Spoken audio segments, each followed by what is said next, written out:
আসসালামু আলাইকুম সবাইকে। অনেকদিন পরে আমরা আমাদের র‍্যাপিড রিভিউ সিরিজটা আবারও স্টার্ট করতেছি। আজকে আমরা চলতরিতের র‍্যাপিড রিভিউ করব। সো বেশি কথা না বাড়ায় আমরা আমাদের আজকের ক্লাসটা শুরু করি। যেহেতু র‍্যাপিড রিভিউ আমরা খুবই কম সময় মাঝখানে একটা চ্যাপ্টার ওভারভিউ করি, তাই না? তোমাদের একদম যদি খুব ফাস্ট পড়তে হয় তার জন্য হচ্ছে এই চ্যাপ্টারটা একদম গুছায় হচ্ছে আমরা পড়বো অন্য সময়ের মতো।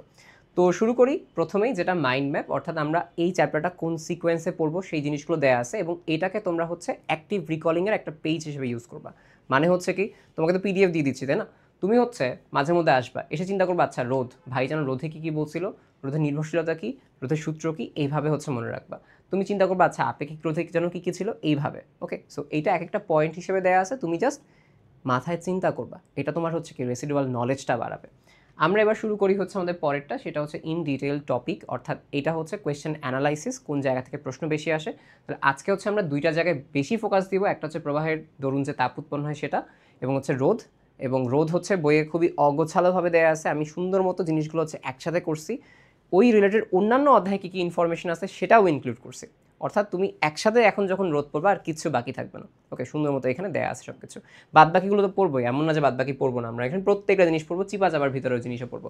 প্রথম হচ্ছে তড়িৎ প্রবাহ। তড়িৎ প্রবাহ হচ্ছে কোনটা? পরিবাহীর প্রস্থচ্ছেদের ভেতর দিয়ে একক সময় যে চার্জ প্রবাহিত হয়, মানে কি এটা পরিবাহী, এর প্রস্থচ্ছেদ, এর ভেতর দিয়ে একক সময়, যেমন হচ্ছে 1 সেকেন্ডে কী পরিমাণ চার্জ প্রবাহিত হচ্ছে সেটা। সূত্র হচ্ছে কি I = Q/T, অর্থাৎ একক সময়ে কি পরিমাণ চার্জ প্রবাহিত হচ্ছে, এটাই হচ্ছে কি, এটাই হচ্ছে তড়িৎ প্রবাহ। ওকে, তাহলে তড়িৎ প্রবাহ আমরা এটা পড়লাম। একটা জিনিস মাথায় রাখবা, তড়িৎ প্রবাহ সবসময় কি হয়, হাই ভোল্টেজ থেকে লো ভোল্টেজে হয়, ঠিক আছে? এটা হচ্ছে কি উচ্চ বিভব থেকে সবসময় কি নিম্ন বিভবের দিকে ধাবিত হয়, এটাই হচ্ছে তড়িৎ প্রবাহ। কখনো চার্জের উপর নির্ভর করবে না, সবসময় উচ্চ বিভব থেকে নিম্ন বিভবের দিকে যাবে তড়িৎ প্রবাহ। তাহলে এবার চলে আসে তড়িৎ প্রবাহের সূত্র পড়লাম। একক হচ্ছে কি, একক আমরা এসআই একক বলি হচ্ছে অ্যাম্পিয়ার, কিংবা যদি আমি ধরে নিই যে কিউ হচ্ছে কি কুলাম আর টি হচ্ছে কি সেকেন্ড, তাহলে আই এর আরেকটা একক কী হবে, কুলাম পার সেকেন্ড। এবং আমরা কোন যন্ত্রের সাহায্যে মাপি, এটা হচ্ছে অ্যামিটার। লাইক চিন্তা করো, কারেন্ট হচ্ছে একক আমরা বলি অ্যাম্পিয়ার, তাহলে এটা মাপবো কী যন্ত্র দিয়ে, অ্যামিটার দিয়ে। সোজা কথা, সহজ, পারবো আমরা এটা। এবার চলে আসে হচ্ছে ওমের সূত্র। ওমের সূত্র সোজা কথাই হচ্ছে V = I, অর্থাৎ যত বেশি ভোল্টেজ তত বেশি তড়িৎ প্রবাহ। এটার একটা কথা আমরা মিস করে ফেলি, সেটা হচ্ছে কোনটা, স্থির তাপমাত্রায়। এই কথাটা, স্থির তাপমাত্রায় পরিবাহীর তড়িৎ প্রবাহ, অর্থাৎ এই একটা বর্তনী দিয়ে যে পরিমাণ তড়িৎ প্রবাহিত হচ্ছে এটা কার সমানুপাতিক, এই যে বিভব পার্থক্য আছে না দুই প্রান্তের বিভব পার্থক্যের সমানুপাতিক, অর্থাৎ V = I। এখানে আমরা কিন্তু একটা সমানুপাতিক ধ্রুবক আনতে পারি, এক্স্যাক্টলি সমানুপাতিক ধ্রুবক না, বাট আমরা সেই হিসেবে আনি, কোনো সমস্যা হবে না। সো এটা হচ্ছে কোনটা, V = I × R। আগে প্রপোর্শনাল ছিল, আমরা আনছি কি এবার সমান বসায়, V = I × R। এই R হচ্ছে কি রোধ, অর্থাৎ আমাদের একটা পরিবাহীর ভেতর দিয়ে এই যে তড়িৎ প্রবাহ এটার যে বাধা পায়, এই বাধাই হচ্ছে কি, বাধাই হচ্ছে আমাদের কাছে রোধ। এবং এটা খুবই গুরুত্বপূর্ণ, আমরা গুছায় পড়বো, সমস্যা নেই। তোমাদের বইয়ে আরেকটা স্টাইলে দেওয়া আছে, সেটা হচ্ছে কোনটা, I = G × V। এই জি হচ্ছে কি পরিবাহিতা। পরিবাহিতা মানে কি, রোধের ঠিক উল্টা। রোধ মানে কষ্ট, তাই না, কষ্ট হচ্ছে। আর পরিবাহিতা মানে কি, রিল্যাক্স, কতটা স্মুথলি সে যাতায়াত করতে পারবে, এটা হচ্ছে পরিবাহিতা। তাহলে আমরা এখানে কি বলতে পারি, রোধের ঠিক উল্টা মানে 1/R = হচ্ছে G। তাহলে আমরা এখান থেকে কি আনতে পারি, আমরা এখান থেকে আনতে পারি, একটু দেখো যে আমাদের কাছে এখানে কি আছে, V = হচ্ছে IR। ওকে, তাহলে আমরা একটা কাজ করি, আরটা এখানে নিয়ে আসি, V/R করি, V/R = I। আচ্ছা, তাহলে 1/R মানে কি, 1/R মানে G, তাহলে এখানে চলে আসবে GV = I। ওকে, GV = কি, I, এটাই হচ্ছে এখানে আসছে। আচ্ছা, তাহলে আমাকে একটা কাজ বলো, এই যে জি বা পরিবাহিতা, এর একটা একক বের করি। G = কি হবে, GV = I হলে ভিটা এখানে নিয়ে যাও, G = হচ্ছে I/V। তাহলে I হচ্ছে কি অ্যাম্পিয়ার, V হচ্ছে কি ভোল্ট। তাহলে এই যে পরিবাহিতা, এই পরিবাহিতার একটা একক কি লেখা যায়, অ্যাম্পিয়ার/ভোল্ট, তাই না? সূত্র থেকে আসি, তাহলে G = কি, অ্যাম্পিয়ার/ভোল্ট। আরেকটা একক আছে সিমেন্স, ওইটাও আমরা পড়বো বাট পরে গিয়ে, বা ওহম ইনভার্স মান একসাথে SW হিসেবে দিব, ঠিক আছে? তাহলে এটা হচ্ছে আমাদের কাছে এইখানে। এবার চলে আসা হচ্ছে রোধ, যেটা রোধ হচ্ছে বিদ্যুৎ প্রবাহের সময় যে বাধা, অলরেডি বলছি একটা সূত্র পড়ে ফেলছো, সেটা হচ্ছে কি R = V/I। আচ্ছা, আরেকটা সূত্র পড়বা, R = ρ × L/A। R = ρ × L/A। এটা পড়ার জন্য আমরা রোধের নির্ভরশীলতাটা একটু পড়ে ফেলি। রোধ 4টা বিষয়ের উপর নির্ভর করে। রোধ কয়টা বিষয়ের উপর নির্ভর করে, রোধ নির্ভর করে হচ্ছে 4টা বিষয়ের উপর। কি কি সেই 4টা বিষয়, লেট আমরা বলি, লেন্থ, এরিয়া, টেম্পারেচার এবং হচ্ছে এলিমেন্ট। আচ্ছা, আর একটু ডিটেলে পড়ি কীভাবে নির্ভর করে, অর্থাৎ আমি কোন কোন কাজ করলে রোধ চেঞ্জ হবে, কি করলে রোধ বাড়বে, কি করলে রোধ কমবে, এই ব্যাপারটাই হচ্ছে নির্ভরশীলতা। 4টা বিষয় সুন্দর মতো এখানে পড়ি, সুন্দর মতো এখানে লিখে আনছি, অন্যান্য চ্যাপ্টারে যা আছে সেটাও লিখে আনছি। তোমার রোধ রিলেটেড আর কোনো প্রবলেম হবে না। প্রথমটা হচ্ছে লেন্থ, যেটা লেন্থ হচ্ছে কি, আমি যত বেশি লম্বা হবে তত বেশি হচ্ছে রোধ তত বাড়বে, মানে আর প্রপোর্শনাল টু এল, যত বেশি লম্বা তত বেশি রোধ। দেখো এখানে লেন্থ কম রোধ কম, এখানে লেন্থ বেশি রোধ বেশি, ঠিক আছে। এবার আসো এরিয়া, এরিয়ার সাথে ব্যস্তানুপাতিক, মানে কি এরিয়া যত বেশি রোধ তত কম, এরিয়া যত কম রোধ তত বেশি, ঠিক আছে। আর ইনভার্সলি প্রপোর্শনাল টু এ, তার মানে চিন্তা করো এখানে কি ক্ষেত্রফল কম রোধ বেশি, আর এখানে কি ক্ষেত্রফল বেশি রোধ কম, শেষ। এবার চলে আসো টেম্পারেচার, যেটা টেম্পারেচারটা খুবই গুরুত্বপূর্ণ, মাথায় রাখো। তাপমাত্রা শুরু করার আগে আমি তোমাকে বলতে চাই আমাদের দুই ধরনের পদার্থ আছে, একটা হচ্ছে কি একটা পরিবাহী, একটা হচ্ছে অর্ধপরিবাহী। আচ্ছা, কথা হচ্ছে মাথায় রাখবা পরিবাহীর রোধ এবং তাপমাত্রা একজন আরেকজনের খুব ভালো বন্ধু, তারা একদম খুবই গলায় গলায় খাতির। কিন্তু অর্ধপরিবাহী রোধ এবং তাপমাত্রা এইরা হচ্ছে একজন আরেকজনের শত্রু। তাহলে চিন্তা করো যারা বন্ধু থাকে তারা কি হয়, একই কাজ করে, একই রকম চলে, একই সাথে চলে সবসময়। কিন্তু যারা শত্রু তারা কি করে, এ এক পথে গেলে আরেকজন আরেক পথে যায়, মানে দুইজন দুই রকম পথে যায়, এটা মাথায় রাখবা, ঠিক আছে। তাহলে তাপমাত্রার বন্ধু হচ্ছে পরিবাহীর রোধ, তাপমাত্রা যে কাজ করবে পরিবাহীর রোধও সেম কাজ করবে, মাথায় রাখবা। শুধু পরিবাহী না, কিন্তু পরিবাহীর রোধ হচ্ছে বন্ধু, ওকে। আচ্ছা, তাহলে দেখো তাপমাত্রা যখন বাড়াবো, এই যে হলুদ দিয়ে যা লিখছে এটা পরিবাহী, আর যেটা নীল দিয়ে লিখছে এটা হচ্ছে অর্ধপরিবাহী। তাহলে চিন্তা করো তাপমাত্রা বাড়াচ্ছি, তাহলে পরিবাহী রোধ কী হবে, যেহেতু বন্ধু পরিবাহী রোধও বাড়বে। তাপমাত্রা কমাচ্ছি, পরিবাহী রোধ কী হবে, কমে যাবে, কেন, একজন একজনের বন্ধু। তাপমাত্রা বাড়াইলে পরিবাহী রোধও বাড়ে, তাপমাত্রা কমাইলে পরিবাহী রোধও কমে, শেষ। অর্ধপরিবাহী যেহেতু শত্রু, কী হবে, তাপমাত্রা বাড়ালে অর্ধপরিবাহী রোধ কমে যায়, তাপমাত্রা কমালে অর্ধপরিবাহী রোধ হচ্ছে কি বেড়ে যায়, ঠিক আছে। তাপমাত্রা কমালে অর্ধপরিবাহী রোধ বেড়ে যায়, আর তাপমাত্রা বাড়ালে অর্ধপরিবাহী রোধ কমে যায়, শেষ। এই হচ্ছে কথা। এবার চলে আসা হচ্ছে এলিমেন্ট বা উপাদান, অর্থাৎ আমার এই যে তারটা, এই তারটা কোন উপাদান দিয়ে তৈরি হয়েছে তার উপর ভিত্তি করে রোধ হবে। যেমন তামার তারের একরকম রোধ, লোহার তারের হবে একরকম, তোমার হচ্ছে রূপার, গোল্ডের, বা হচ্ছে কাঁচে তার হবে না, বাট কাঁচের কথা বলছি। অর্থাৎ এক একটা উপাদানের উপর ভিত্তি করে আমার রোধ পরিবর্তন হয়, এবং এই যে এক একটা উপাদানের স্পেসিফিক রোধ থাকে না, এক একটা উপাদান নির্দিষ্ট, সেই উপাদানের নির্দিষ্ট রোধটাকে আমরা বলি হচ্ছে আপেক্ষিক রোধ, বা এটাকে বলা হয় রো, আপেক্ষিক রোধ বা রো বলা হয়। তাহলে চারটা বিষয়ের উপর নির্ভরশীল আমরা অলরেডি পড়লাম, যেখানে আমরা দেখতে পাচ্ছি কি লেন্থের সাথে আর প্রপোর্শনাল টু এল, এবং এরিয়ার সাথে আর ইনভার্সলি প্রপোর্শনাল টু কি এ, ঠিক আছে। এই ব্যাপারটা তুমি আসলে দেখছো, এবং এই দুইটাকে বলা হয় রোধের সূত্র। রোধের সূত্র কয়টি, দুইটি, আর প্রপোর্শনাল টু এল আর ইনভার্সলি প্রপোর্শনাল টু এ। এটাও সূত্র এক্স্যাক্টলি ঠিক আছে, বাট তোমাদের বইয়ে কিন্তু সূত্র হিসেবে এই দুইটা দেয়া আছে। তাহলে আমরা এটা পড়লাম। এবার আমাকে বলো এর একক কী হবে, একক হবে হচ্ছে ওহম, রোধের একক ওহম। তাহলে আমরা চারটা জিনিস পড়ে ফেলছি, রোধ, নির্ভরশীলতা, সূত্র, একক এবং সমীকরণ, চারটা জিনিস এখানে শেষ সুন্দর মতো। আচ্ছা, এবার প্রশ্ন হচ্ছে যে ভাই আপনি তাপমাত্রা নিয়ে এত কথা বললেন, তাপমাত্রার সাথে আরেকটু বলা ভালো না? আমরা বিজ্ঞানী হিসেবে মাপতে চাই যে তাপমাত্রার সাথে মানে রোধ কিভাবে চেঞ্জ হয়। আমি 10 ডিগ্রি সেলসিয়াস তাপমাত্রা বাড়াইলাম, রোধ কতটুকু বাড়বে এটা তো আমি জানতে চাই। এইটা জানার জন্য একটা সহগ আছে, একটা গুণক আছে, সেটাই হচ্ছে কি আলফা। আলফাকে আমরা বলি হচ্ছে রোধের উষ্ণতা গুণাঙ্ক, অর্থাৎ উষ্ণতার সাথে রোধ কীরকম চেঞ্জ হচ্ছে সেটা। সূত্রটা হচ্ছে কি আলফা, আলফা সমান সমান ডেলার divide by R naught into T. ডেলার কি, রোধের পরিবর্তন, অর্থাৎ আগে কতটুকু ছিল পরে কতটুকু ছিল, তাই না। আর মাইনাস আর নট, এটা হচ্ছে পরে, আর আর নট হচ্ছে কি, আর নট হচ্ছে আগে, এদের পরিবর্তনটাকে আমরা বলি হচ্ছে ডেলার। আচ্ছা, আলফা সমান ডেলার divide by R naught into হচ্ছে টি, রাইট। আচ্ছা, তো এইটাকে আমরা বাংলা ভাষায় বললে কি বলতে পারি, একক তাপমাত্রার পরিবর্তনে রোধের পরিবর্তন। লাইক এরকম 1 ডিগ্রি সেলসিয়াস চেঞ্জ করছো, রোধের কতটুকু অংশ চেঞ্জ হয়েছে, 1 ডিগ্রি সেলসিয়াস বাড়াইছে, এখন আমি জানতে চাই আমার রোধের কতটুকু পরিবর্তন হয়েছে। এটাই হচ্ছে রোধের উষ্ণতা গুণাঙ্ক, আলফা সমান ডেলার divide by R naught into T. এখানে একটু কথা তাহলে বলি, এর একক কী হবে, চিন্তা করো। ডেলারের এখানের একক কী হবে, ওহম, নিচের একক কি ওহম, তাহলে ওহম আর ওহম কাটা, থাকলো কি শুধুমাত্র তাপমাত্রা, তাপমাত্রা ইনভার্স 1। তাহলে তাপমাত্রা ইনভার্স 1কে কী লেখা যায়, ডিগ্রি সেলসিয়াস ইনভার্স 1 কিংবা কেলভিন ইনভার্স 1, এটাই হচ্ছে এর একক হবে। একটা মান মনে রাখবা, অ্যালুমিনিয়ামের আলফা কত, 3.9 10⁻³ ডিগ্রি সেলসিয়াস ইনভার্স 1, বা কেলভিন ইনভার্স 1 যেটাই দাও, সমস্যা নেই।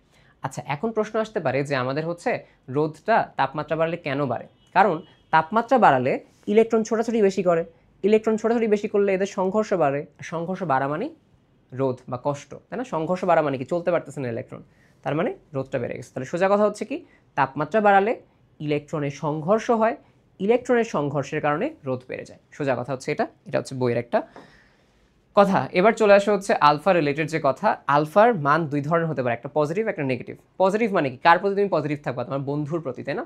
আলফা আলফা মানে কি, তাপমাত্রার সাথে রোধের সম্পর্ক। তাহলে তোমার বন্ধুর কথা মাথায় আসবে, বন্ধু আর শত্রু। তাহলে আলফা পজিটিভ কার ক্ষেত্রে হবে, বন্ধুর জন্য। বন্ধু কে ছিল, পরিবাহী, তাহলে আলফা পজিটিভ পরিবাহীর জন্য। আলফা নেগেটিভ, নেগেটিভ ধারণা কার কাছে থাকে, শত্রুর জন্য। শত্রুকে, অর্ধপরিবাহী, তাই না? তাহলে আমরা কি বলতে পারি যে আলফা পজিটিভ পরিবাহী, আলফা নেগেটিভ অর্ধপরিবাহী। অর্থাৎ পরিবাহীর ক্ষেত্রে তাপমাত্রা বাড়লে রোধ বাড়ে, অর্ধপরিবাহীর ক্ষেত্রে তাপমাত্রা বাড়ালে রোধ হচ্ছে কি, কমে যায়। এবং একটা জিনিস মাথায় রাখো, এই যে পরিবাহী আছে এটা নিম্ন তাপমাত্রায় অতি পরিবাহিতা প্রদর্শন করে। মানে কি, চিন্তা করো, তাপমাত্রা কমাইতে কমাইতে কমাইতে জিরো নিয়ে গেছে, তাহলে রোধও কি হবে, কমতে কমতে কমতে কমতে জিরো হয়ে যাবে। আর রোধ যদি কমে যায়, পরিবাহিতা কি হবে, বেড়ে যাবে না? পড়ছিলাম না, রোধ আর পরিবাহিতা একটা একটা উল্টা। পরিবাহিতা মানে রিল্যাক্স। তাহলে কি, তাপমাত্রা কমাইতে কমাইতে কমাইতে রোধ শূন্য হয়ে যায় প্রায়, আর রোধ যদি শূন্য হয়ে যায় প্রায়, পরিবাহিতা কি, অনেক বেশি হবে, অতি পরিবাহিতা শেষ। এবার অর্ধপরিবাহী, এই জায়গাটা বেশি ইম্পর্টেন্ট। আমি এই জায়গাটা থেকে মানে পরপর 2 বছর ধরে কোয়েশ্চেন পাইছি, ঠিক আছে, একটা স্লাইড থেকে কমন পাইছি। অর্ধপরিবাহিতা হচ্ছে পদার্থ হচ্ছে কোনটা, জার্মেনিয়াম, সিলিকন, কার্বন, এগুলো হচ্ছে অর্ধপরিবাহী। আরেকটা অর্ধপরিবাহী আছে, এটা থার্মিস্টর। থার্মিস্টর দিয়ে কি করা যায়, সূক্ষ্ম তাপমাত্রার পরিবর্তন মাপা যায়, অর্থাৎ স্লাইড পরিবর্তন হয়েছে এটাও মাপা যায়। কীরকম স্লাইড, 0.005 ডিগ্রি সেলসিয়াস তাপমাত্রা মাপা যায়। এভাবে মনে রাখবা, 0.205, 0.205, তাহলে ভুলে যাবে এক্সাম হলে। আরেকটা হচ্ছে কি, তুমি জানতে চাও যে ভাই আমি তাপমাত্রার পরিবর্তন করবো কিন্তু রোধের তেমন চেঞ্জ হবে না, এমন কি কোনো মানে পদার্থ আছে? হ্যাঁ, ম্যাঙ্গানিন। ম্যাঙ্গানিনের ক্ষেত্রে কি হয়, তাপমাত্রা তুমি পরিবর্তন করলেও খুবই সামান্য পরিবর্তন হয়, খুবই সামান্য, মানে মনে হবে যে পরিবর্তনই হয়নি, অর্থাৎ এত বেশি স্ট্রং যে এর কোনো রোধেরই পরিবর্তন হয় না, তাপমাত্রাকে সে কেয়ারই করে না। এই ব্যাপারটা হচ্ছে এখানে চলে আসছে। আপেক্ষিক রোধ বা হচ্ছে রোধত্ব, যেটা আরেকটা নাম হচ্ছে রোধত্ব, ঠিক আছে? এটা নির্ভর করবে কার কার উপরে, আমরা বলি উপাদান থেকে উপাদানে এই আপেক্ষিক রোধ বা যে রো আছে সেই রো এর মান হচ্ছে কি হবে, সে রো হচ্ছে চেঞ্জ হবে, ঠিক আছে? সেটা হচ্ছে কি হবে, চেঞ্জ হবে। এবং এটা কার কার উপর নির্ভর করতেছে, এটা উপাদান এবং তাপমাত্রা, এই দুইটা বিষয়ের উপর আপেক্ষিক রোধ হচ্ছে নির্ভর করবে। ওকে, যেরকম তামা, রূপা, গোল্ডের এক এক রকম রো বা আপেক্ষিক রোধের মান হবে, তাপমাত্রা চেঞ্জ করলেও কি হবে, আপেক্ষিক রোধের মান চেঞ্জ হবে। এবং মাথায় রাখো, আমরা যখন সায়েন্সের সাবজেক্টগুলো পড়ি, এখানে তাপমাত্রার সাথে ম্যাক্সিমাম জিনিসই আসলে চেঞ্জ হয়। আচ্ছা, সমীকরণ হিসেবে কি বলতে পারি, আমাদের কাছে একটা সূত্র ছিল না, কি ছিল, যে R equal to rho into L by A. এইখান থেকে এটা চলে আসে যে রো সমান সমান কি হবে, আর ইন্টু এ বাই এল। ওকে, তাহলে আমরা এখান থেকে এর এককটা বের করি। আর হচ্ছে কি, আর হচ্ছে ওহম, এ হচ্ছে কি ক্ষেত্রফল, মানে মিটার স্কোয়ার বাই মিটার। তাহলে কি হবে, মিটার স্কোয়ার আর মিটার কাটা গেলে উপরে থাকবে মিটার শুধুমাত্র, তাহলে কি থাকবে এখানে, একক হচ্ছে ওহম মিটার। তাহলে আপেক্ষিক রোধ বা রোধ একক হচ্ছে কি, ওহম মিটার। এতটুকু জানলেই হচ্ছে এখানে হয়ে যাবে। এবার আমরা দুইটা উল্টা রাশি পড়বো, ঠিক আছে? একটা হচ্ছে পরিবাহিতা, আরেকটা হচ্ছে তড়িৎ পরিবাহ তাঙ্ক। একটা হচ্ছে পরিবাহিতা, আরেকটা হচ্ছে তড়িৎ পরিবাহ তাঙ্ক। তাহলে পরিবাহিতা যেটা, এটা হচ্ছে রোধের বিপরীত রাশি। মানে কি, যদি পরিবাহিতা জি হয় এটা হবে 1/r। জি সমান সমান কি হবে, জি সমান সমান 1/r। আমি এটা দিয়ে লিখি, ঠিক আছে? আচ্ছা, আর তড়িৎ পরিবাহ তাঙ্ক হচ্ছে কি, এটা হচ্ছে আপেক্ষিক রোধের বিপরীত রাশি। আপেক্ষিক রোধ কি, রো। তাহলে এটা আমি সিগমা বলতে পারি কি, 1/ρ। তাহলে তড়িৎ পরিবাহ তাঙ্ক হচ্ছে কি, রোধাঙ্ক বা রোধত্ব বা আপেক্ষিক রোধের বিপরীত রাশি, এটা হচ্ছে 1/ρ। আচ্ছা, আর এটা হচ্ছে কত, 1/r। তাহলে আমাকে বলো পরিবাহিতার একক কি হবে, একক হবে হচ্ছে 1/ওহম। তাহলে কি, ওহম ইনভার্স 1। এটাকে কি লেখা যায়, সিমেন্স লেখা যায়। এটাকে কি লেখা যায়, সিমেন্সও লেখা যায়। এসআই একক হচ্ছে সিমেন্স, এটা তোমাদের তড়িৎ রসায়নে দেয়া আছে, মানে সিমেন্স হিসেবে এই কথাটা বলা হয়েছে। আরেকটা কোনটা, এসডব্লিউতে বলা, কিছুক্ষণ আগে করে আসছি। এবার আমাকে বলো যে তড়িৎ পরিবাহ তাঙ্কের একক কী হবে, এই রো এর একক কী ছিল, ওহম মিটার, কিছুক্ষণ আগে পড়লাম। তাহলে এটা কী হবে, ওহম মিটার ইনভার্স 1, শেষ। এবার আসো হচ্ছে তাপমাত্রা বাড়ালে পরিবাহিতার কী হবে, আমাকে বলো। এখানে পরিবাহী না অপরিবাহী কিছু বলছে, বলে নাই, তাহলে ধরে নিবা এটা একটা পরিবাহী। তাহলে আমাকে বলো তাপমাত্রা বাড়ালে পরিবাহিতা কী হবে। তার আগে আমাকে বলো তাপমাত্রা এবং পরিবাহীর পরিবাহিতা কি, বন্ধু না? তাহলে তাপমাত্রা বাড়ালে রোধও বাড়ে, আর রোধ বাড়লে জি কমবে, তাই না? এই যে রোধ বাড়ছে, জি কমছে, তাহলে আমি কী বলতে পারি, তাপমাত্রা বাড়ালে পরিবাহীর পরিবাহিতা এটা হচ্ছে কি, কমে যায়, ঠিক আছে? কিন্তু পরিবাহী রোধ কি হয়, বেড়ে যায়, ঠিক আছে? একটা একটা উল্টা, এইভাবে মনে রাখবো, জাস্ট একটা মনে রাখবো। এবার আসলে রোধের সমবায়, আমাদের কাছে দুই ধরনের সমবায়, একটা হচ্ছে শ্রেণী সমবায় এবং সমান্তরাল সমবায়। সোজা কথা হচ্ছে কি, শ্রেণী সমবায় হচ্ছে কি একটা একটার সাথে এইভাবে লেগে থাকবে, আর সমান্তরাল হচ্ছে কোনটা, শেষ মাথা আর শুরুর মাথা সব একসাথে থাকবে, এটা সমান্তরাল। তুল্যরোধ কি বলতে পারি, সব যোগ করে ফেলবো, R1 R2 R3। আর সমান্তরাল কি, বিপরীত মান, মানে উল্টাবো ফার্স্টে, এরপর যোগ করবো, বিপরীত মানের যোগফল আমরা বলি। শ্রেণী সমবায়ের ক্ষেত্রে তড়িৎ প্রবাহ কীরকম হবে, সমান, অর্থাৎ প্রত্যেকটা রোধের ভেতর থেকে সেম অ্যামাউন্টে কারেন্ট যাবে। কিন্তু সমান্তরালের ক্ষেত্রে উল্টা, এটার মধ্যে থেকে একরকম যাবে, এটার মধ্যে থেকে একরকম, এটার মধ্যে থেকে একরকম। অর্থাৎ রোধ ভিন্ন হইলে সমান্তরালের এই রোধগুলোর মধ্যে দিয়ে ভিন্ন ভিন্ন কারেন্ট যাবে। এবার হচ্ছে কোনটা, বিভব যেটা, এদের এই যে রোধগুলোর দুই প্রান্তেই বিভব পার্থক্য, এটা সমান না। কিন্তু সমান্তরালের ক্ষেত্রে দেখো সব একসাথেই আছে না, তাই এদের দুই প্রান্তের বিভব পার্থক্য কেমন থাকবে, সমান থাকবে। জাস্ট একটা মাথায় রাখবা, বাদ বাকি সব মনে রাখবা। সেটা কোনটা, শ্রেণীর তড়িৎ প্রবাহ সমান, তাহলে শ্রেণীর বিভব ভিন্ন, ঠিক আছে। শ্রেণীর তড়িৎ প্রবাহ সমান, তার মানে সমান্তরালে তড়িৎ প্রবাহ ভিন্ন, ঠিক আছে। জাস্ট একটা মনে রাখবা, বাদ বাকি কী হবে, একটা একটা উল্টা হবে, ওইভাবে মনে রাখবা, শেষ। এবার চলে আসা হচ্ছে কোনটা, বৈদ্যুতিক ক্ষমতার ক্ষেত্রে ক্ষমতা আমরা কি জানি, পি সমান সমান ডাব্লিউ/টি, ক্ষমতার একক কি, ডাব্লিউ। এবং তড়িতের ক্ষেত্রে তো আমরা ডাব্লিউ ইউজ করতে পারতেছি না, তাহলে কি ব্যবহার করতে হবে, বিভব, তড়িৎ প্রবাহ, এইগুলা। তাহলে পি সমান সমান ভিআই বা v²/r ইকুয়াল টু অথবা I²R, এই সূত্রগুলো আমরা ব্যবহার করতে পারি এখানে। আচ্ছা, তাহলে আমরা এখান থেকে একটা জিনিস পাই না, ডাব্লিউ সমান সমান কি, ডাব্লিউ সমান সমান পি ইন্টু টি। তাহলে আমরা যদি ক্ষমতার সূত্র পাই, ক্ষমতা থেকে কি তড়িৎ কাজ ব্যবহার করতে পারি না, বা বৈদ্যুতিক কাজ বের করতে পারি না, এটাই বের করবো। বৈদ্যুতিক কাজ হচ্ছে কি, ডাব্লিউ সমান সমান পি ইন্টু টি। তাহলে দেখো, পি ইন্টু টি করবো, ভিআই ছিল ভিআইটি, v²/r ছিল v²/rt, I²R ছিল I²RT হয়ে আসবে, ঠিক আছে। তাহলে তড়িৎ ক্ষমতাও শেষ, তড়িৎ কাজও হচ্ছে শেষ। আচ্ছা, এই হচ্ছে আমাদের কাছে এখানে গেল। এই যে আমাদের তড়িৎ কাজ, এটার হচ্ছে কি, এটাই আসলে তাপ উৎপন্ন করে, অর্থাৎ একটা তারের মধ্য থেকে যখন কারেন্ট যায় তখন সেটা গরম হয়ে উঠতেছে। গরম মানে কি, তাপ উৎপন্ন হচ্ছে। তাপ মানে কি, একটা কাজ। তাহলে এই কাজটা কি পরিমাণ তাপ উৎপন্ন হবে সেটা কোন সূত্রের সাথে জানা যায়, এই সূত্রগুলো থেকে জানা যায়, বুঝতে পারছো। তাহলে এই কাজটাই হচ্ছে কি, তাপে উৎপন্ন হয়, ঠিক আছে। এই হচ্ছে কথা। তাহলে ডাব্লিউ সমান সমান পি ইন্টু টি, এগুলো হচ্ছে আসে। কাজের একক কি, জুল বা কিলোওয়াট আওয়ার বা ওয়াট ঘন্টা, ঠিক আছে। কিলোওয়াট দেখলেই ক্ষমতা দাগাবা না, কিলোওয়াট আওয়ার বা ওয়াট ঘন্টা, ওয়াটের সাথে সময়, ওয়াটের সাথে সময়, কিলোওয়াট আওয়ার, এটা হচ্ছে কি কাজের একক, ঠিক আছে। এবং এই যে বৈদ্যুতিক কাজ বা উৎপন্ন তাপ, এটা হচ্ছে কোন মতবাদের সাহায্যে ব্যাখ্যা করা যায়, ইলেকট্রন মতবাদের সাহায্যে এই যে উৎপন্ন তাপ, এটা হচ্ছে ব্যাখ্যা করা যায়, ঠিক আছে। এই হচ্ছে আমাদের কাছে এখানে কথা। এবার আসা হচ্ছে কাজ, যেটা কাজ আমরা কি জানি, কাজ সমান সমান কি পড়ছি আমরা, ডাব্লিউ সমান সমান পি ইন্টু টি, মানে ক্ষমতা গুণ সময়। তাহলে একটা কাজ করি, আমরা কিলোওয়াট আওয়ার কি বলতে পারি, ক্ষমতা গুণ সময়, তাহলে এটাও কাজের একক। আমরা এখান থেকে 1 কিলোওয়াট আওয়ার থেকে জুলে কনভার্ট করবো, এর মান কত হবে, 1 কিলোওয়াট আওয়ার সমান সমান কত, 3.6 10⁶ জুল, অনেক বেশি আসে, মানটা মনে রাখবা। এইখানেও 6, এইখানেও 6, আর 36 বললে কি হবে, এটা কমেন্টে জানাও। 36 × 10⁻something জুল কি হবে উপরে বলো। আমরা এই যে 1 কিলোওয়াট আওয়ার, এটাকে বলা হয় বিওটি বা বোর্ড অফ ট্রেড, বা এটাকে 1 ইউনিট বলা হয়। 1 কিলোওয়াট আওয়ার মানে 1 ইউনিট, 2 কিলোওয়াট আওয়ার মানে 2 ইউনিট বা 2 বিওটি। বিওটি মানে বোর্ড অফ ট্রেড, এইটা দ্বারাই বিদ্যুৎ হচ্ছে কেনা বেচা করা হয়, ওকে। এবং আরও কিছু কথা আছে যে সর্বোচ্চ ক্ষমতা যদি তুমি পাইতে চাও তখন কি করতে হয়, আমার বহিবর্তনী রোধ এবং অভ্যন্তরীণ রোধ সমান হইতে হবে। কিছুক্ষণ পরে পড়বে, এটা সমস্যা নেই।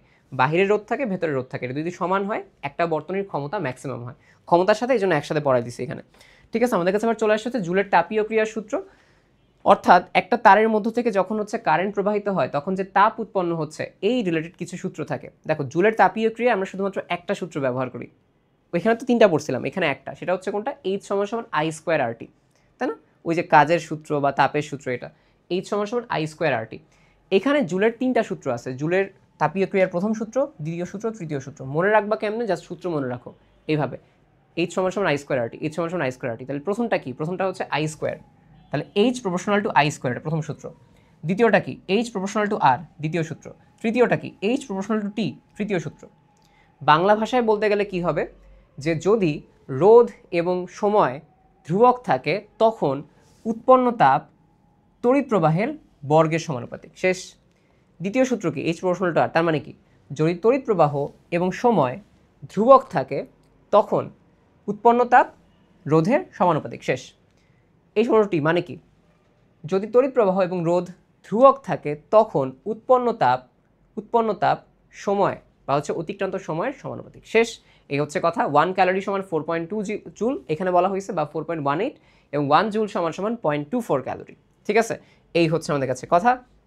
এবার আসলে আমরা বলতে পারি যে আমাদের তো এখানে তাপ উৎপন্ন হয়, তাই না, কারেন্টের মধ্যে থেকে, তাহলে এখানে কি তাপীয় অপচয় হতে পারে, আমাদের জাতীয় সম্পদ নষ্ট হতে পারে। তাই কি করা হয়, এই যে বিদ্যুৎ কেন্দ্রগুলো, সেখান থেকে হাই ভোল্টেজে তোমার বাসায় লো ভোল্টেজে কারেন্ট পাঠানো হয়, তাইলে অপচয়টা কম হয়। যেরকম এই যে আমাদের যে বড় বড় বিদ্যুতের প্ল্যান্ট আছে, সেখানে 11,000 ভোল্টেজ বা তারও বেশি ভোল্টেজে কারেন্টটা পাঠানো হয়, এবং তোমার বাসায় আসলে কারেন্ট থাকে কত, 220 ভোল্ট, ঠিক আছে। এই হচ্ছে কথা এখান থেকে।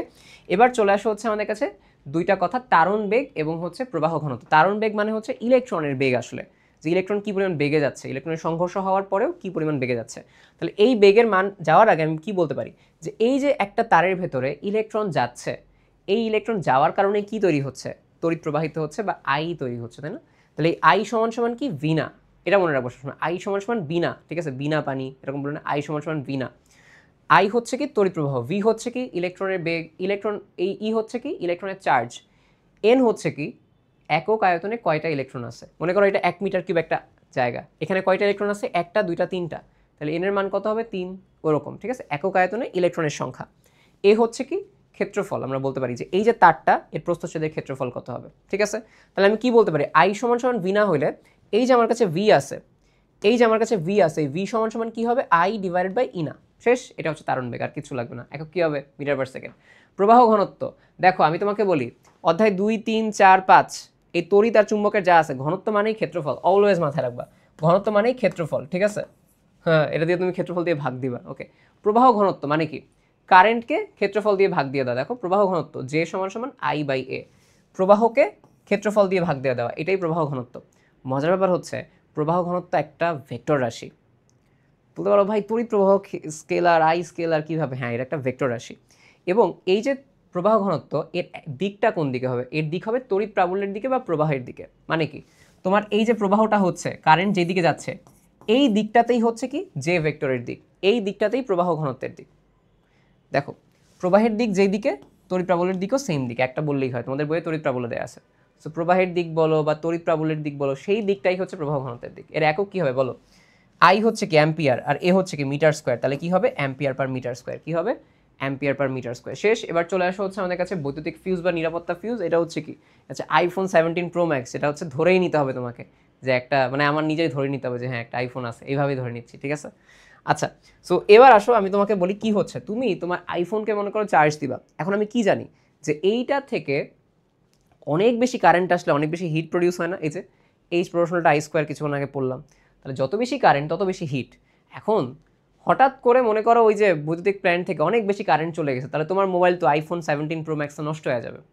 এটা যেন নষ্ট না হয় এই জন্য আমি কি করি, আমি হচ্ছে এই জায়গায় আমাদের কাছে একটা ব্যবস্থা নেই, সেই ব্যবস্থাটা হচ্ছে কোনটা, সেই ব্যবস্থাটা হচ্ছে ফিউজ। ফিউজ লাগাই, এটা একটা রোধের মতো, ফিউজ হচ্ছে কি একটা রোধের মতো, ঠিক আছে, ফিউজ হচ্ছে একটা রোধের মতো। এখন এই যে ফিউজটা আমি নিলাম, এটা কি করলো, ধরো কারেন্ট যাচ্ছে, নর্মাল যখন তাপ আছে বা নর্মাল কারেন্ট আছে, কারেন্ট যাচ্ছে, কিন্তু মনে করো হঠাৎ এক সময় কারেন্টের মান খুব বেড়ে গেল। কারেন্টের মান বেড়ে গেলে কি হবে, তাপও বেড়ে যাবে না? আর যখন অনেক বেশি তাপ বেড়ে যাবে সে কি করবে জানো, সে এই জায়গাটা গলায় ফেলবে, সে হচ্ছে এই জায়গাটা গলায় ফেলবে, এই যে গলে গেল। তাহলে কি হলো, ফিউজটা গলে গেল এবং আমার তারটাও গলে গেল। এখন তার যখন গলে গেল সে কি আর যাইতে পারবে এদিকে, যাইতে পারবে না, এটাই হচ্ছে ফিউজ। মানে ফিউজটা আমি কি করি, কিছুক্ষণ আগে কী করছি, শ্রেণী সমবায়ে কম মানের, কিন্তু এটা কিন্তু কম রোধের, মাথায় রেখো কম রোধের। তাহলে শ্রেণী সমবায়ে কম রোধের আমরা একটা ব্যবস্থা নেই যার হচ্ছে গলনাঙ্কও কেমন থাকে, কম থাকে, ঠিক আছে, যেটা হচ্ছে কি করে আমার যন্ত্রের সুরক্ষা দেয় বা নিরাপত্তা দেয়, তাহলে এটাকে বৈদ্যুতিক ফিউজ বা নিরাপত্তা ফিউজ বলা হয়। এবং এই নিরাপত্তা ফিউজের আমরা বলি সংকর ধাতু দিয়ে তৈরি করা হয়। কি কি সংকর ধাতু, 3 ভাগ সীসা এবং হচ্ছে 1 ভাগ টিন। তোমরা অলওয়েজ মাথায় রাখবা 3C, কারণ তোমরা প্যাচ লাগাবা 3 ভাগ 3 বলবা আর 1 ভাগ সীসা বলবা, এটা না, 3C মানে কি, ইংলিশ লেটারে সি কয় নাম্বার, 3 নাম্বার না, তাহলে 3C মানে 3 সীসা আর হচ্ছে 1 ভাগ টিন, তাহলে 3 ভাগ সীসা এবং হচ্ছে 1 ভাগ টিন, ঠিক আছে। এই হচ্ছে আমার কথা। আর তারগুলো মেনলি তামার হয়ে থাকে। এই হচ্ছে আমাদের কাছে বৈদ্যুতিক ফিউজ বা হচ্ছে নিরাপত্তা ফিউজের বেসিক কনসেপ্ট। এটা কি সমবায়, কোন সমবায় নেওয়া হয়, শ্রেণী সমবায়। গলনাঙ্ক হচ্ছে কি কম থাকে, রোধ কেমন থাকে, কম থাকে, এবং গলনাঙ্ক কতটুকু কম থাকে, 300 ডিগ্রি সেলসিয়াসের কম থাকে। গঠন হচ্ছে কি 3 ভাগ সীসা এবং হচ্ছে 1 ভাগ টিন, শেষ। এবার বলা হচ্ছে তড়িৎ কোষ মানে ব্যাটারি, সোজা কথা। তড়িৎ কোষে কোনো সচল যন্ত্রাংশ থাকে না, মানে কি কোনো মুভমেন্ট করা যন্ত্রাংশ থাকে না, ঠিক আছে, তড়িৎ কোষে। এবং তড়িৎ কোষের উদাহরণ কী কী আছে, আলোক তড়িৎ কোষ, সৌর কোষ, রাসায়নিক কোষ, এই জিনিসগুলো। আচ্ছা, যদি তড়িৎ কোষে সচল যন্ত্রাংশ থাকে, সচল মানে কি মুভমেন্ট করতেছে, ডাইনামিক, সে ডাইনামিক মানে কি সে মুভমেন্ট করে, তাহলে তড়িৎ কোষে সচল যন্ত্রাংশ থাকলে তাকে বলা হয় ডায়নামো, ঠিক আছে। আর নর্মাল তড়িৎ কোষে সচল যন্ত্রাংশ থাকে না। আচ্ছা, তড়িৎ কোষের এবার হচ্ছে আমরা দুইটা ক্লাস পড়ি বা দুইটা টাইপ পড়ি, একটা হচ্ছে প্রাথমিক কোষ বা মৌলিক কোষ, আরেকটাকে বলা হয় গৌণ কোষ বা সঞ্চয় কোষ। আচ্ছা, এখন আমাকে বলো যে এই প্রাথমিক কোষ কি কাজ করে, রাসায়নিক শক্তিকে তড়িৎ শক্তিতে কনভার্ট করে। যেমন আমাদের এই যে ধরো এটার মধ্যে একটা ব্যাটারি আছে না, এটার মধ্যে যে ব্যাটারি আছে না, এই ব্যাটারিটা কি করে, ওর ভেতরে ড্রাই সেল আমরা বলি, শুষ্ক কোষ, তার ভেতরে কি আছে, রাসায়নিক আছে, সেই রাসায়নিকটা এটাকে তড়িৎ শক্তি দিচ্ছে, তাই এটাই হচ্ছে প্রাথমিক কোষ। কিন্তু গৌণ কোষ বা সঞ্চয় কোষ হচ্ছে কোনটা, এটা রাসায়নিক কোষকে তড়িৎ শক্তিতে কনভার্ট করে, আবার তড়িৎ শক্তিকে রাসায়নিক শক্তিতে কনভার্ট করে। মানে কি, চিন্তা করো, তোমার যে মোবাইল আছে, এই মোবাইলের ভেতরে কি আছে, ব্যাটারি আছে, এই ব্যাটারিটা তড়িৎ শক্তিতে কনভার্ট করতেছে, আবার তুমি এটাকে চার্জ দিচ্ছ, মানে কি, চার্জ দেওয়ার পরে বৈদ্যুতিক শক্তি রাসায়নিক শক্তিতে আবার জমা হচ্ছে, তাই না? তার মানে রিচার্জেবল যেই সকল জিনিস, সঞ্চয় করতে পারে যে সকল জিনিস, সেটাই হচ্ছে কি গৌণ কোষ। তাহলে দেখো, রাসায়নিক শক্তিকে তড়িৎ শক্তিকে রাসায়নিক শক্তিতে কনভার্ট করতে পারে। উদাহরণ খুব বেশি ইম্পর্টেন্ট, ভোল্টার কোষ, ল্যাকলেন্স কোষ, শুষ্ক কোষ। এটা হচ্ছে প্রাথমিক কোষের মাঝখানে। গৌণ কোষের একদম সহজ জিনিস সঞ্চয়ী ওয়ার্ডটা বাবা। দেখো, লেড অ্যাসিড সঞ্চয় কোষ, অ্যালকালি সঞ্চয় কোষ।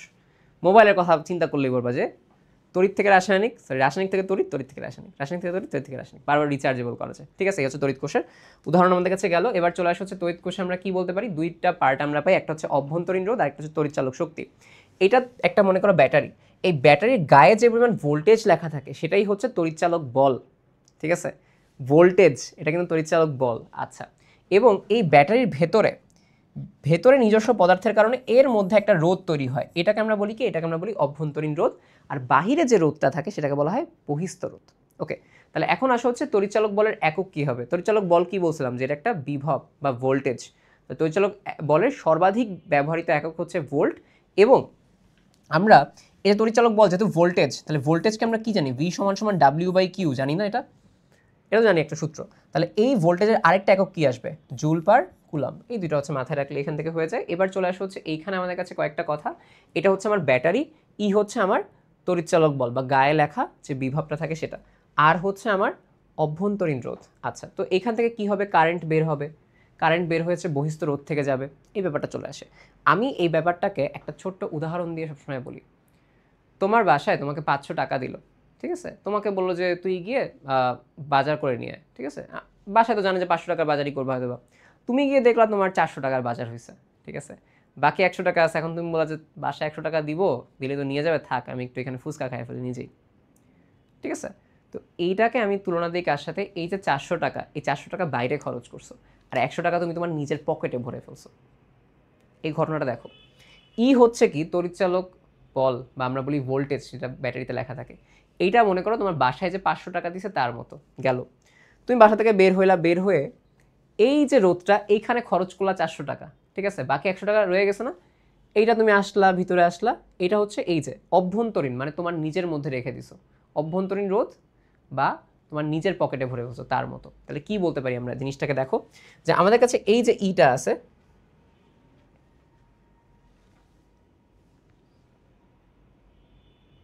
যে ইটা আছে, এই ইটা হচ্ছে কি, এই ইটা হচ্ছে আমাকে ওই টাকাটার মতো, ঠিক আছে। তো যাচ্ছে এখান থেকে গিয়ে এই আইটা বের হলো, এইখানে কি পরিমাণ ভোল্টেজ খরচ করবে সে, আমরা এখানে বলতে পারি কি, এইখানে যে ভোল্টেজটা খরচ করবে সেটা হচ্ছে I/R, ঠিক আছে। তার হাত তো এখনও কিছু টাকা আছে, টাকাকে ভোল্টেজের মতো চিন্তা করবে। ফার্স্টে এখানে সে IR পরিমাণ ভোল্টেজ খরচ করছে, তারপর সে আসলো গেল, এই যে ভেতরে আসলো, এইখানে আবার সে কিছু পরিমাণ ভোল্টেজ খরচ করছে, সেটা হচ্ছে কত, I/r। ওকে, তো এটা হচ্ছে V1, এটা ধরো আমি V2 ধরলাম। তাহলে এটাই হচ্ছে কি আমার বাসা থেকে দিছে, এই পরিমাণ ভোল্টেজ বাসা থেকে দিছে। তো বাহিরে আমি IR পরিমাণ ভোল্টেজ খরচ করলাম, ভেতরে এসে আবার IR পরিমাণ দিয়ে দিলাম। ওকে, সো এই ব্যাপারটাই আমরা বলতে পারি যে আমাদের কাছে যেটা, এটা হচ্ছে কি I/R এখানে খরচ করছে, প্লাস I/r এখানে খরচ করছে, ঠিক আছে, এইখানে খরচ করছে। তাহলে কি বলা যায়, I/R প্লাস I/r। ওকে, তাহলে এইখানে এই যে ক্যাপিটাল আরে বাহিরে যেটা খরচ করছে, এটাই হচ্ছে কি প্রান্তীয় বিভব। ওকে, মানে কি, এখান থেকে শুরু করে এই পর্যন্ত আসছে, তাহলে এই যে দুই প্রান্তের বিভব কত, IR। আর এই I/r হচ্ছে কি হারানো বা নষ্ট বিভব, মানে যেটা বাহিরে খরচ হয়নি, তোমার পকেটে গেছে বা নষ্ট করা হয়েছে, নিজের কারণে যেটা নষ্ট হয়েছে, ঠিক আছে। এত কিছু এখানে তোমার বেশি কিছু দরকার নেই, তোমার মেইন কথা হচ্ছে E সমান সমান V প্লাস IR। ই হচ্ছে ব্যাটারির গায়ে যেটা লেখা থাকে বা তোমাকে বাসা থেকে যেটা দেয়, ভি হচ্ছে কোনটা প্রান্তীয় বা বাহিরে তুমি যেটা খরচ করো, I/r এটা হচ্ছে কি ব্যাটারির অভ্যন্তরীণ রোধের কারণে যে পরিমাণ নষ্ট হচ্ছে বা যে পরিমাণ বিভব হারিয়ে যাচ্ছে, সেটাকে হারানো ভোল্ট বা নষ্ট ভোল্ট বলা হয়, এটাকে বলা হয় প্রান্তীয় বিভব। তাহলে আমাকে বলো, ই সমান সমান V প্লাস IR হলে ই কি হবে, ভি এর চাইতে বড় হবে, ই ইজ গ্রেটার দ্যান কি হবে, ভি হবে, তাই না। দেখো ভি প্লাস সামথিং, তাহলে ভি কি ছোট, ই হচ্ছে বড়, ই গ্রেটার দ্যান হচ্ছে ভি, এই ব্যাপারটা হতে চলে আসে। আচ্ছা, আমাদের মাঝে মধ্যে বলা হয় ই কখন ভি এর সমান হতে পারে, চিন্তা করো ই কখন ভি এর সমান হবে, যদি আর শূন্য হয় বা আই শূন্য হয়, তাই না।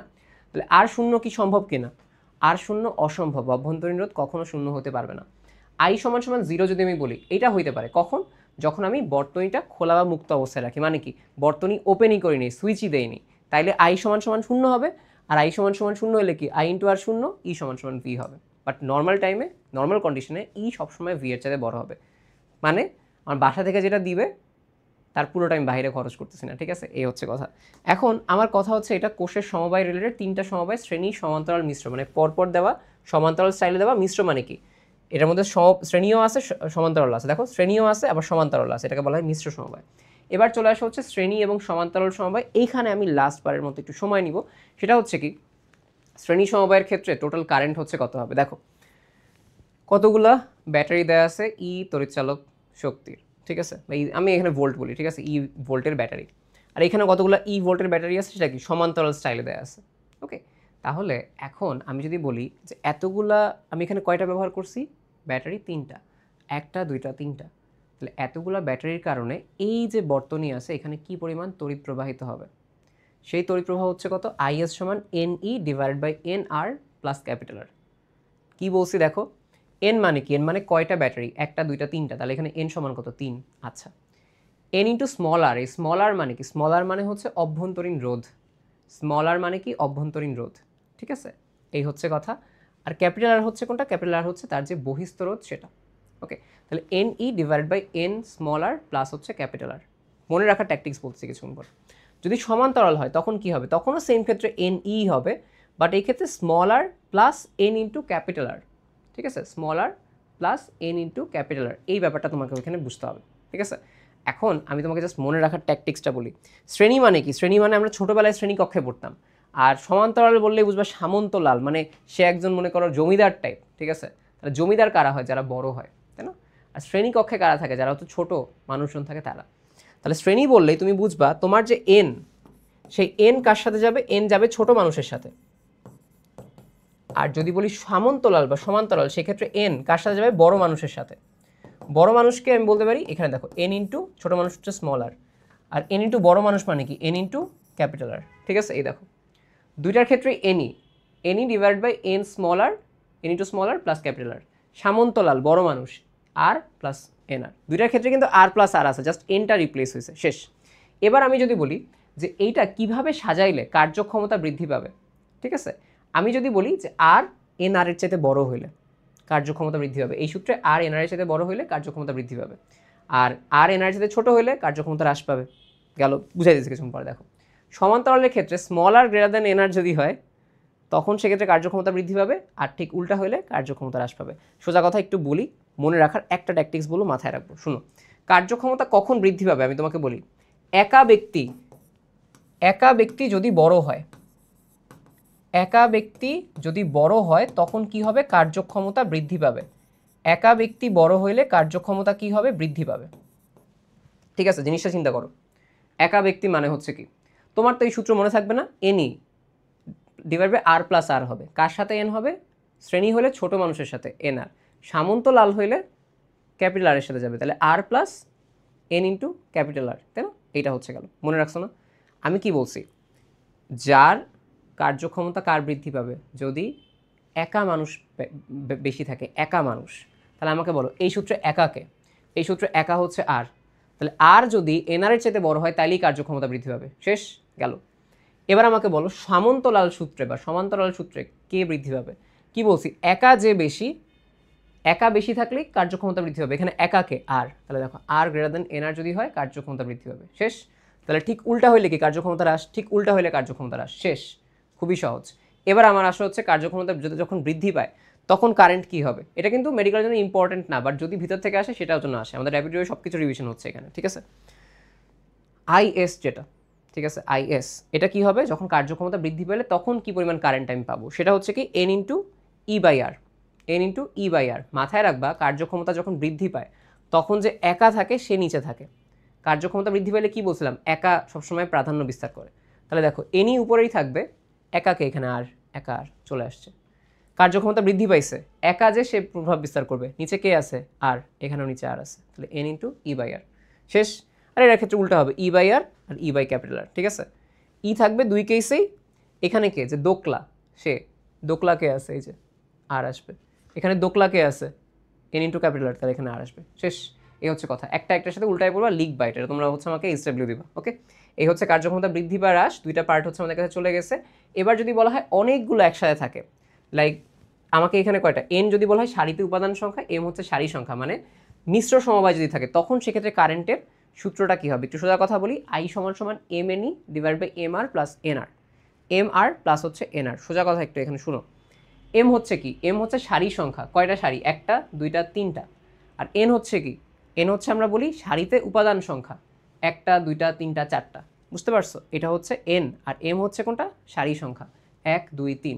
তাহলে আই সমান সমান কী হবে? M N into E divided by M capital R plus N into small R. মনে রাখবা কেমন আমাকে বলো। মিস্টার যদি আমি কাউকে বলি মিস্টার, মিস্টার অমুক, মানে কি সে একজন বড় ব্যক্তি না? তাহলে মিস্টারে কোন আর আসবে? বড় আর আসবে, শেষ। এম আর প্লাস এন আর, শেষ। পারবা। আমরা বলতে পারি সর্বোচ্চ ক্ষমতা বা সর্বোচ্চ তড়িৎ প্রবাহ পেতে একটা শর্ত লাগে, সেটা হচ্ছে কোনটা? এম আর সমান এন আর, অর্থাৎ এইটা এটার সমান হবে। এবং সর্বোচ্চ তড়িৎ প্রবাহ কত হবে? আই ম্যাক্স সমান এনই ডিভাইড বাই 2 আর, এটা মুখস্থ করবা। আমি জাস্ট তোমাদের একবার রিকল করাই দিচ্ছি, ঠিক আছে? মনে রাখার ট্যাকটিক্সও বলতেছি, তাহলে তোমার হচ্ছে মনে রাখা সহজ হবে। এবার আসা হচ্ছে কারশফের সূত্র। কারশফের দুইটা সূত্র আছে, প্রথম সূত্র এবং দ্বিতীয় সূত্র। দ্বিতীয় সূত্রকে আমরা লুপ উপপাদ্যও বলে থাকি। এখানে যে কথাটা, সেটা হচ্ছে প্রথম সূত্রে কী আসে? প্রথম সূত্র হচ্ছে আমরা বলি, ধরো একটা পয়েন্ট আছে, এই পয়েন্টে এখান থেকে কারেন্ট, এখান থেকে কারেন্ট, এখান থেকে কারেন্ট আসতেছে, মানে I1 I2 I3। যে পরিমাণ কারেন্ট আসবে সেই পরিমাণ কারেন্টই বের হবে, অর্থাৎ একটা পয়েন্টে যে পরিমাণ কারেন্ট আসবে সেই পরিমাণ কারেন্টই বের হবে। I1 plus I2 plus I3 equal to কি? I4 plus I5। বীজগাণিতিক যোগফল মানে কি? সবগুলোকে এক সাইডে নিয়ে আসা। I1 plus I2 plus I3 minus I4 minus I5 equal to হচ্ছে 0। অর্থাৎ কারশফের প্রথম সূত্র আমাকে বলে যে একটা সংযোগ বিন্দুতে প্রবাহের বা এই যে কারেন্টের বীজগাণিতিক যোগফল, মানে সবগুলোকে এক সাইডে আনলে কি হবে? শূন্য হয়ে যাবে। কি বলছিলাম? I1 I2 I3 কার সমান? I4 আর I5 এর সমান, মানে যা আসছে তাই বের হয়ে গেছে। এক সাইডে নিলে কি হয়ে যায়? বীজগাণিতিক যোগফল শূন্য হয়ে যায়, এটাই হচ্ছে বলা হয়েছে। এবং প্রথম সূত্র হচ্ছে চার্জ সংরক্ষণের নীতি। প্রথম সূত্র হচ্ছে কি? চার্জ সংরক্ষণকে নির্দেশ করে। আচ্ছা, আমি যদি বলি দ্বিতীয় সূত্র বা লুপ উপপাদ্য, তোমার মনে আছে যে আমি যখন এইচএসসি দেবো অন্য জায়গায় লুপ দিয়ে ম্যাথ করতাম, তাহলে এটাই হচ্ছে সেই লুপ দিয়ে ম্যাথ। ওকে, কি করা যায়? আমি যে পরিমাণ ই ব্যবহার করছি সেটা হচ্ছে কি? I1 plus R1 I2 plus R2, মানে সব জায়গায় খরচ হচ্ছে, তাহলে প্রত্যেকটা IR এর যোগফল আমার ই এর সমান। অর্থাৎ বাসা থেকে যে পরিমাণ টাকা আমাকে দিছে সবগুলো কি আমি বিভিন্ন বিভাবে খরচ করছি। ওকে, এটা হচ্ছে বলা হয়েছে। এটা হচ্ছে কি? দেখা যায় রোধ এবং প্রবাহের গুণফল, রোধ এবং প্রবাহের গুণফল এর যে বীজগাণিতিক যোগফল, রোধ প্রবাহের গুণফলের পরে বীজগাণিতিক যোগফল করছে, এটা কার সমান হবে? বিদ্যুৎ চালক শক্তির যোগফল বা বিদ্যুৎ চালক শক্তির সমান হবে, ঠিক আছে? এবং এই দ্বিতীয় যে সূত্র, এটা কাকে ইন্ডিকেট করে? শক্তির সংরক্ষণশীলতাকে ইন্ডিকেট করে। একটা চার্জের সংরক্ষণশীলতা, পরেরটা শক্তির সংরক্ষণশীলতা, শেষ। কারশফের সূত্র এখানে শেষ। কারশফের সূত্রের ব্যবহার নিয়ে কথা বলা হয়েছে, যেটা আমাকে কারেন্ট এবং ভোল্টেজ নির্ণয় হেল্প করে। তুমি জানো এটা অলরেডি, যে এটা দিয়ে তো আমি কী করতাম? এইচএসসিতে কারেন্ট এবং ভোল্টেজ বের করতাম। গেল। হুইটস্টোন ব্রিজের নীতি আমি ব্যবহার করতে পারি এর মাধ্যমে। হুইটস্টোন ব্রিজের নীতি আর কোথায় কোথায় ব্যবহার করা হয়? Metre bridge, post office box এবং পোটেনশিওমিটারে। একটা কথা হচ্ছে, হুইটস্টোন ব্রিজ নীতি হচ্ছে কে আবিষ্কার করছে? আমরা বলতে পারি Samuel Hunter Christie. Samuel Hunter Christie. গেল। এবার চলে আসা হচ্ছে আমাদের কাছে এই কয়েকটা জিনিস কী কাজ করে। মিটার ব্রিজ হচ্ছে রোধ এবং আপেক্ষিক রোধ বের করে, ঠিক আছে? পোটেনশিওমিটার, পোটেনশিও মানে কি? পোটেনশিয়াল, তার মানে হচ্ছে এটা কী বের করবে বলো আমাকে? ভোল্টেজ বের করবে, তাই না? অল্প মানের ভোল্টেজ বা তড়িৎচালক শক্তি, এটাও কি? ভোল্টেজ, তাহলে ভোল্টেজ বের করবে। আচ্ছা, তুমি যদি একবার ভি পেয়ে যাও, ভি সমান সমান কি? আই আর পাবা না? তাহলে এটা থেকে কি বের করতে পারবা? আই এবং আরও বের করতে পারবা। গেল। এবং এটা কি? দুইটি কোষের তড়িৎচালক শক্তির তুলনা করতে পারবা। এই যে ই, ই মানে কি? তড়িৎচালক শক্তি। ভোল্ট, পোটেনশিয়াল, তার মানে পোটেনশিওমিটার, শেষ। পোস্ট অফিস বক্স, এটা মাথায় রাখবা। পোস্ট অফিসে তুমি হচ্ছে অজানার উদ্দেশ্যে চিঠি দিয়ে রাখছো, অজানা একজন মানুষের কাছে তোমার চিঠি চলে যাবে, তাহলে পোস্ট অফিস বক্স হচ্ছে কি? অজানা রোধ নির্ণয় করে সবসময়, শেষ। এটা হচ্ছে আমাদের ব্যবহার। এবার চলে আসা হচ্ছে শান্ট। শান্ট হচ্ছে কি? যন্ত্র সুরক্ষায় যে রোধ লাগানো হয়। ধরো একটা যন্ত্র আছে, এর মধ্যে থেকে অনেক পরিমাণ কারেন্ট চলে গেলে সেটা হচ্ছে কি হবে? যন্ত্রটা নষ্ট হয়ে যাবে। আবার সবসময় ফিউজ ইউজ করলে কি হবে? যন্ত্র তো চলবেই না। তাহলে এই জন্য আমরা কি করতে হয়? আমরা হচ্ছে এর সমান্তরালে একটা রোধ লাগাই কম মানের। কি করি? যন্ত্র সুরক্ষায় একটা রোধ লাগানো হয়। শান্ট হচ্ছে একটা রোধ, যেটা কিসে করা হয়? সমান্তরালে ব্যবহার করা হয়, কম মানের একটা রোধ ব্যবহার করা হয়, ঠিক আছে? এবং কিসে কিসে ব্যবহার করা হয়? অ্যামিটার এবং ভোল্ট মিটারে। কেন ব্যবহার করা হয় চিন্তা করো। ধরো কারেন্ট যাচ্ছে এটার ভেতর থেকে, হঠাৎ করে অনেক কারেন্ট গেলে এটা নষ্ট হয়ে যাবে। তো কি করা হয়? আমি সমান্তরালে যখন রোধ লাগাই, বেশি কারেন্ট আসার পরে বেশি পরিমাণ কারেন্টটা এর মধ্যে থেকে চলে যায়, আর কম পরিমাণ বা যতটুকু কারেন্ট লাগে এটা হচ্ছে এর মধ্যে থেকে যায়। তাহলে কি হয়? যন্ত্রটা সুরক্ষিত থাকে। এই হচ্ছে কথা আমাদের এখানে। এখানে আমাদের কাছে যদি এরকম ইউজ করা হয় তখন দুইটা মান আসে, যে গ্যালভানোমিটার বা হচ্ছে অ্যামিটারের মধ্যে থেকে কী পরিমাণ কারেন্ট যাবে, শান্টের মধ্যে থেকে কী পরিমাণ কারেন্ট যাবে।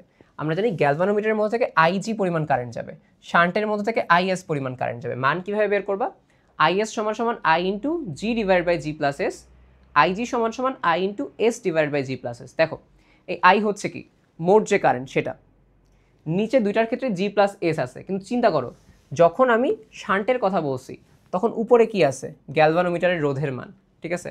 আর যখন আই জি এর মান বলছি তখন কি হবে, শান্টের রোধের মান। এই জি কি, এটার ভেতরে কি পরিমাণ রোধ আছে সেটা, এস কি, শান্টের রোধের মান কত, ঠিক আছে। তাহলে আমার সাথে একবার বলো, আই এস বলছি তার মানে কি হবে, I into G plus S নিচে, আর উপরে কি আসবে, যেহেতু এস উপরে জি। আই জি বলছি, জি মানে কি, I into G by S এটা থাকবে, আর উপরে কে আসবে, উপরে আসবে এস। শান্ট গুণক বলে একটা কথা আছে, সেটা হচ্ছে কি এটার ঠিক উল্টা, এটার উল্টা, G plus S divide by S, okay. আর যদি হচ্ছে আমি পাল্লা এন গুণ করি তখন আমার কি পরিমাণ হচ্ছে ব্যবহার করতে হবে, এই একটা কথা। ধরো পাল্লা মানে কি, ধরো আমি এখানে তোমাকে একটা সোজা কথা বলি, পাল্লা মানে কি, পাল্লা মানে হচ্ছে চিন্তা করো আগে আমার গ্যালভানোমিটার দিয়ে 10 অ্যাম্পিয়ার যাইতো, এখন আমি চাচ্ছি যে এটার মধ্যে থেকে 100 অ্যাম্পিয়ার যাবে। তাহলে 100 অ্যাম্পিয়ার গেলে তো নষ্ট হয়ে যাবে, তার মানে কি করতে হবে, 100 অ্যাম্পিয়ার যাইতে হলে আমার 90 অ্যাম্পিয়ার এর মধ্যে থেকে যাওয়া লাগবে, আর 10 অ্যাম্পিয়ার এর মধ্যে থেকে যাওয়া যাবে। তাহলে পাল্লা মানে কি, পাল্লা মানে কি পরিমাণ মাপতে চাচ্ছ বা কি পরিমাণ আছে, 100 অ্যাম্পিয়ার মাপতে যাচ্ছ এবং সর্বোচ্চ মাপতে পারে 10, তাহলে পাল্লা হচ্ছে 100/10 বা 10, ঠিক আছে। এবং এই পাল্লা দ্বারা আমি হচ্ছে আমার যেই গ্যালভানোমিটার সেটার শান্টের হচ্ছে মান বের করতে পারি। সেটা কি, সেটা সূত্রটা হচ্ছে এটা, যে পাল্লা যদি এন গুণ করা হয়, যেরকম আগের কেসে আমি পাল্লা কত গুণ করছি, 10 করছিলাম তাই না, তখন আমার যে শান্ট লাগাতে হবে সেই শান্টের মান সমান সমান কত, এস সমান সমান G divide by N minus 1। এই জি ধরো আমি তোমাকে একটা এসডাব্লিউ দিই, জি সমান সমান হচ্ছে 10 ওহম, ঠিক আছে। পাল্লা সমান সমান হচ্ছে 10, মানে 10 গুণ কারেন্ট বাড়াইতে চাও, তাহলে তোমাকে হচ্ছে কত মানের শান্ট ব্যবহার করতে হবে এটা হচ্ছে আমাকে কমেন্টে জানাবা, ঠিক আছে। তাহলে এই সূত্রটা ব্যবহার করলে হবে S equal to G divide by N minus 1। এই হচ্ছে আমাদের এখানে কথা শান্টের হচ্ছে পার্ট, এবং আমরা আমাদের এই ক্লাস শেষ করছি কোথায় শান্ট ব্যবহার করা হয়, অ্যামিটার ভোল্টমিটার এই জায়গায়। আশা করি তোমাদের খুব ফাস্টভাবে আমি জিনিসটা বুঝাই দিয়েছি, এটা কনসেপ্টের ক্লাস ছিল না বাট রিভিশন ক্লাস ছিল, যতটুকু তারপরে বোঝানো যায় সেই জিনিসটা বুঝাই দিয়েছি। আশা করি তোমাদের হচ্ছে অনেক বেশি কাজে আসবে। সবাই ভালো মতো পড়ো। আল্লাহ হাফেজ সবাইকে। মেডিফিজিক্স ইন ডিটেলের ক্লাসে এটা নিয়ে আরও বেশি ডিটেলে আলোচনা করবো আমরা। আল্লাহ হাফেজ সবাইকে।